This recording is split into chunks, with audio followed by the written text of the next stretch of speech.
Dok, kok bisa saya mengalami pengapuran? Kan usia saya baru 40, kan saya sudah minum susu banyak. Padahal saya nggak ada keturunan pengapuran.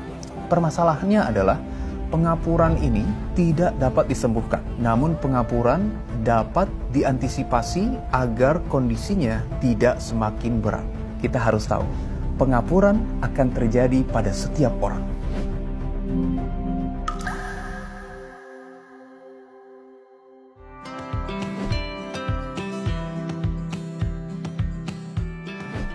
Pengapuran disebabkan karena satu proses degeneratif.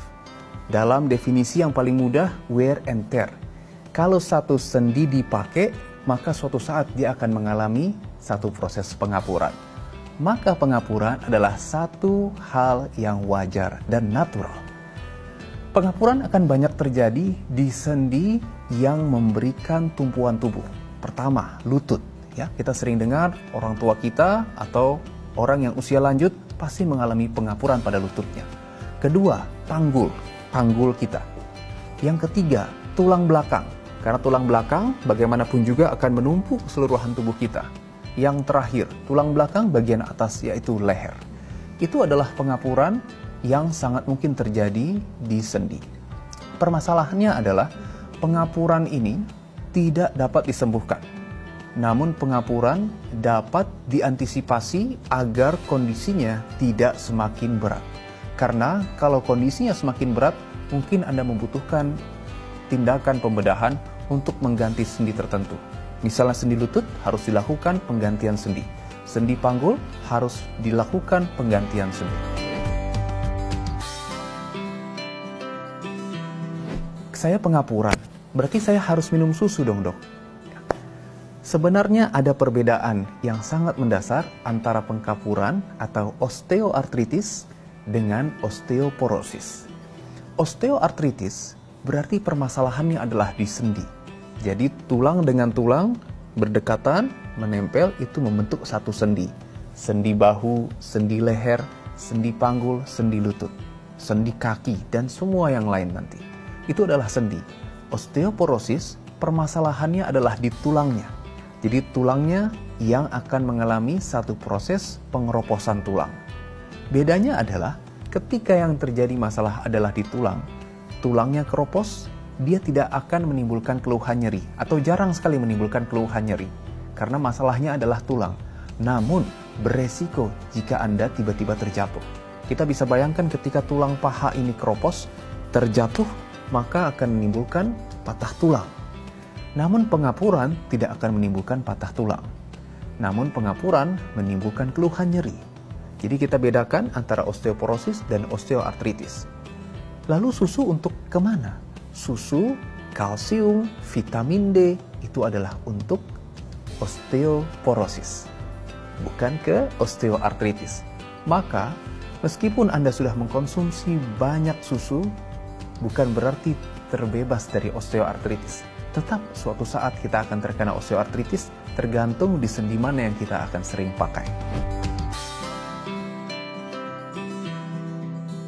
Osteoartritis dapat dicegah dan dapat dicegah progresivitasnya agar tidak semakin berat dengan cara memproteksi sendi Anda. Proteksi sendi seperti apa, dok?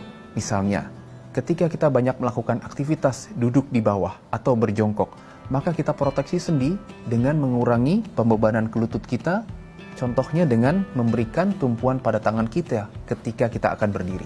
Itu adalah salah satu cara kita untuk memproteksi sendi. Atau ketika Anda sudah didiagnosa dengan pengapuran, pemberian atau penggunaan knee decker itu dapat memproteksi sendi. Meskipun jangan digunakan dalam waktu yang lama. Atau juga kita bisa melakukan proteksi sendi dengan satu hal yang sangat penting, yaitu exercise atau latihan. Kita ambil contoh adalah sendi lutut. Sendi lutut adalah sendi yang paling sering mengalami pengapuran. Ya. Jadi secara teori, di atas usia 50, sendi lutut akan mengalami pengapuran. Lalu, kalau otot paha kita kuat, di depan ada otot yang kita sebut sebagai otot quadriceps, di belakang ada otot hamstring. Ketika otot kita bagian depan maupun bagian belakang ini kuat, dia akan menyerap beban tubuh kita sebelum dibebankan ke lutut kita. Namun sebaliknya, Ketika otot kita tidak kuat, 45% sampai dengan 60% beban tubuh kita akan bertumpu kepada sendi lutut. Kita bisa bayangkan, akan lebih mudah dia mengalami pengkapuran. Yang terakhir yang penting selain exercise adalah pengaturan dan pengontrolan berat badan. Sendi akan menumpu berat badan tubuh kita, sehingga ketika berat badan kita meningkat, dia akan memberikan pembebanan yang berlebihan baik kepada sendi, pinggang, panggul, dan lutut kita.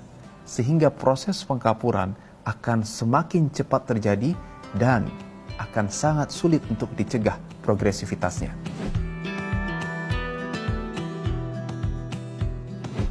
Nyeri, itu adalah nyeri. Yang kedua, bisa terjadi pembengkakan, kemerahan, kemudian rasa nyeri, pembengkakan sendi, gangguan geraknya, yang terutama dirasakan di pagi hari ataupun ketika udara dingin. Yang juga menjadi keluhan adalah kita sebut krepitasi atau bunyi kretek-kretek. Banyak pasien datang, "Dok, kalau naik tangga, lutut saya berbunyi dok, kretek-kretek." Nah, itu adalah salah satu tanda pengkapuran.